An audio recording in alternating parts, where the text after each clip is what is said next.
প্রতি বছরের মতো 2026 সালের জন্য বিশ্বের সবচেয়ে প্রভাবশালী 500 মুসলিম ব্যক্তির তালিকা প্রকাশ করেছে জর্ডান ভিত্তিক গবেষণা প্রতিষ্ঠান the royal Islamic strategic studies centre RISSC। The Muslim 500 influential Muslims 2026 শিরোনামের এ তালিকায় প্রথম কাতারের আমির, দ্বিতীয় মুফতি তকি উসমানী, এবারও স্থান পেয়েছে অন্তর্বর্তীকালীন সরকারের প্রধান উপদেষ্টা প্রফেসর ডক্টর মোহাম্মদ ইউনূস। প্রকাশিত তালিকা অনুযায়ী ডক্টর মোহাম্মদ ইউনূস বিশ্বের প্রভাবশালী মুসলিম ব্যক্তিদের মধ্যে 50তম স্থানে রয়েছেন।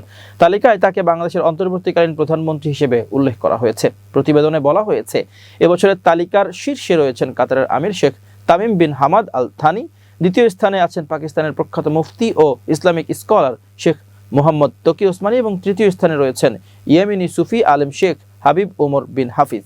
শীর্ষ 10-এর তালিকায় এরপরই যথাক্রমে রয়েছেন ইসলামী প্রজাতন্ত্র ইরানের সর্বোচ্চ নেতা আয়াতুল্লাহ সাইয়েদ আলী খামেনি, চতুর্থ জর্ডানের বাদশাহ HM আবদুল্লাহ, দ্বিতীয় ইবনে আল হুসাইন, পঞ্চম আল আজহার বিশ্ববিদ্যালয়ের grand Sheikh doctor Ahmad Mohammad আল তাইয়িব, ষষ্ঠ তুরস্কের প্রেসিডেন্ট রিসেপ তাইপ এরদোগান সপ্তম, সৌদি আরবের বাদশাহ সালমান বিন আব্দুল আজিজ আল সৌদ অষ্টম, সংযুক্ত আরব আমিরাতের প্রেসিডেন্ট শেখ মোহাম্মদ বিন জায়েদ আল নাহিয়ান নবম এবং মালয়েশিয়ার প্রধানমন্ত্রী আনোয়ার ইব্রাহিম 10ম স্থানে রয়েছেন। এবারও তালিকায় 50তম স্থানে বাংলাদেশের অন্তর্বর্তীকালীন সরকারের প্রধান উপদেষ্টা ডক্টর মোহাম্মদ ইউনূসের নাম অন্তর্ভুক্ত হয়েছে।